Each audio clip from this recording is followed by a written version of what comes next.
मनुष्य को संसार की सबसे श्रेष्ठ व सुंदरतम कृति कहा गया है, पर क्या वास्तव में ऐसा है? किसने की होगी ये घोषणा? किसने तय किए होंगे श्रेष्ठता के ये मापदंड? जबकि सत्य तथ्य तो यही है कि मानव मन सैकड़ों व्याधियों, विकारों, कामनाओं, वासनाओं से दूषित प्रदूषित है। पाप की पूंजी से भौतिक सुख संपदा खरीदता मानव फिर भी अतृप्त, असहाय सा भटक ही रहा है। खोज रहा है ईश्वर, मांग रहा है मोक्ष। मन के कुरुक्षेत्र में महत्वाकांक्षाओं के रथ पर सवार मानव कहाँ रुक रहा है? भला हिंसा के मार्ग पर मोक्ष कहाँ हो सकता है? वहां तो दुख, वेदना, अशांति और निराशा के बाणों से बिंधा हुआ मन ही हो सकता है, और सुख भोगने का वहम पाले बीमार तन। सत्य तो यही है कि सांसारिक सुख में परम सुख तलाशता आदमी नैसर्गिक रूप से अपूर्ण है, अपरिपक्व है। तिस पर लालच की चट्टान उठाए निरंतर पैशाचिक प्रवृत्ति की ओर बढ़ रहा है। ऐसे में कहाँ से मिले ईश्वर? कहाँ से प्राप्त हो मोक्ष? जबकि ईश्वर तो हमारे भीतर है, और जो भीतर है उसे बाहर तलाशना हास्यास्पद नहीं तो और क्या है? मन में ईश्वर और पिशाच दोनों का वास है, पर हमने सांसारिक सुख के लिए पिशाच को चुना, तो भला ईश्वर कहाँ से मिले? कैसे मोक्ष मिले?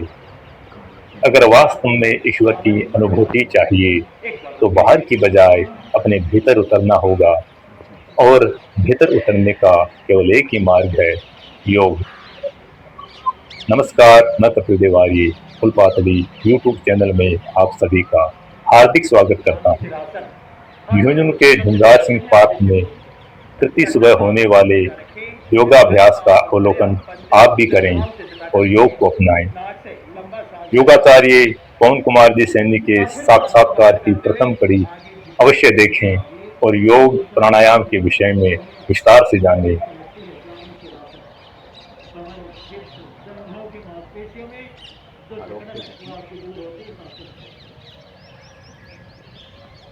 और फिर अगला आसन करें पश्चिमोत्तानासन। हार्ट के लिए बहुत उपयोगी आसन है। हमें हार्ट अटैक की बहुत कम संभावना रहती है इस आसन का नियमित अभ्यास करने से। लंबा सांस भरें और फिर सांसों बाहर निकालते हुए पांव के अंगूठों को हाथों से पकड़े, कोहनियां जमीन से लगाइए, माथा घुटनों के बीच में रखना।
अरे सर नमस्कार। नमस्ते।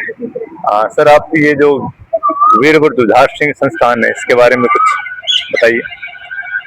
ये संस्थान 96 में बना था। अच्छा। 96 में संस्थान बना और ये इस झुंझा के नाम से झुंझुनू का नाम पड़ा 7वीं सदी में। बिल्कुल। और ये जो अपना पहाड़ है, इस तलहटी में आके इसने अपना डेरा जमाया।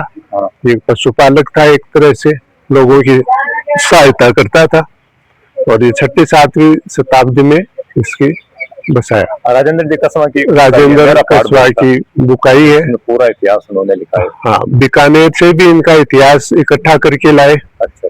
और साहित्यकार मिलके गए थे। फिर इन्होंने यहाँ जगह के लिए, अलॉटमेंट के लिए अप्लाई किया। भैरू सिंह जी के राज में इनको जगह मिली और वहां से इनकी प्रतिमा लगाने की वो स्वीकृति मिली। 2008 में ये प्रतिमा स्थापित हुई। जब से मैं संस्था का देखभाल का कार्य संभाल रहा हूँ। किस तरह के क्रियाकलाप होते हैं सर यहाँ? यहाँ साल में सभी इवेंट होते हैं, जैसे वृक्षारोपण कार्यक्रम है, ये आपका परिंदा कार्यक्रम है और ये वार्षिक उत्सव में जो प्रोत्साहन देते हैं उनका सम्मान होता है। 22 फरवरी को इसका स्थापना दिवस हर साल मनाया जाता है। अभी पिछले 22 फरवरी 26 में 18वां स्थापना दिवस मनाया, जिसमें हमने 70 प्रतिभाओं को सम्मानित किया। वाह वाह वाह। जिसमें IPS, RPS, नेट वाला, MBBS, अच्छे किसान, साहित्यकार। समाज में आप जो यहाँ की जो समाज की बुनियाद है, उस वृक्ष को आप फलित पोषित करने का काम करते हैं। बहुत बहुत आभार आपका, धन्यवाद। और ओम, सबसे पहले तो मैं फूल पाटड़ी चैनल को धन्यवाद देना चाहता हूं कि आज आप यहाँ जुझार सिंह पार्क झुंझुनू के अंदर पधारे हैं इस कार्यक्रम को करने के लिए।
फूल पातड़ी यूट्यूब चैनल में आपका स्वागत है।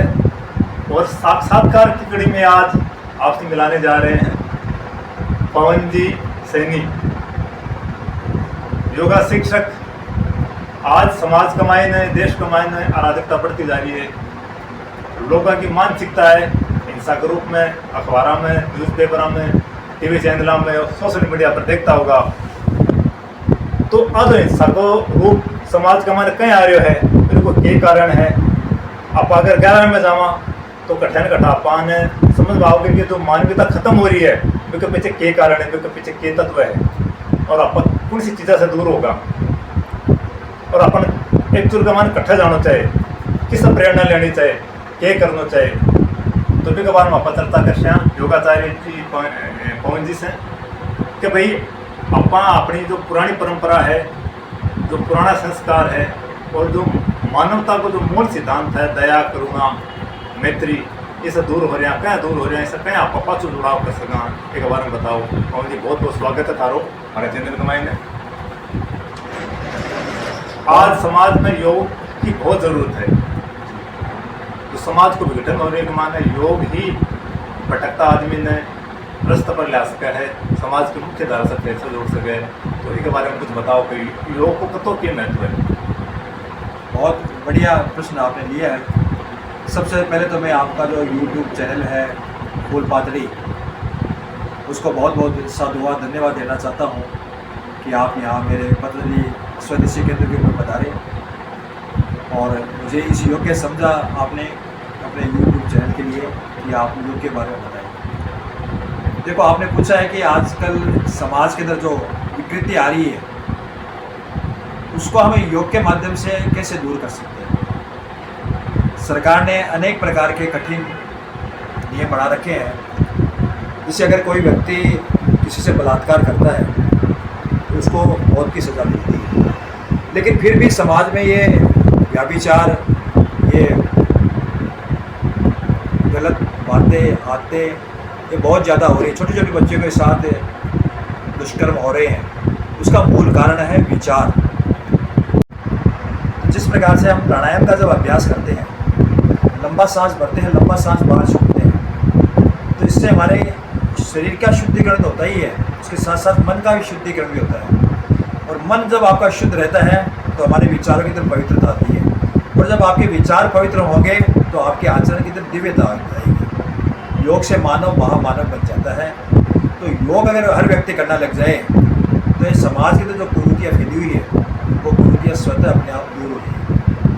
तो मेरा सभी से निवेदन है कि सुबह सुबह योगाभ्यास अवश्य करें, इससे हमारे विचारों की तरफ पवित्रता आएगी। तो योग की प्रक्रिया और मन के हिसाब से क्या किस करे जाएगा। देखो, योग बहुत विराट है। आप व्यक्ति ये सोचता है कि व्यायाम ही योग है, शारीरिक व्यायाम अपन करते हैं, शरीर को तोड़ते हैं, मरोड़ते हैं, यही योग है। लेकिन योग इससे बहुत दूर है, बहुत ऊंची चीज़ है, ये बहुत विराट है। सभी समस्याओं का समाधान आपका योग के अंदर है। किसी भी प्रकार की समस्या हो, चाहे वो पारिवारिक हो, सामाजिक हो, चाहे देश की समस्या है, या चाहे शरीर से संबंधित, बीमारी से संबंधित कोई भी समस्या है, या मन से संबंधित कोई भी समस्या है, वो योग के माध्यम से ठीक हो सकती है। योग का जैसे गणित की भाषा के अंदर अर्थ होता है जोड़ो ना वापस करो, और आध्यात्मिक भाषा योग की ये होती है कि आत्मा का परमात्मा से मिलन, यही योग है। शरीर, मन, प्राण और बुद्धि को एक करने का नाम ही योग है। चित्त की वृत्तियों के ऊपर निरोध ही योग है। किसी भी कार्य को किस प्रकार से कुशलता से किया जाए, तो इसके अंदर जो दो अंग है इसके, आसन और प्राणायाम,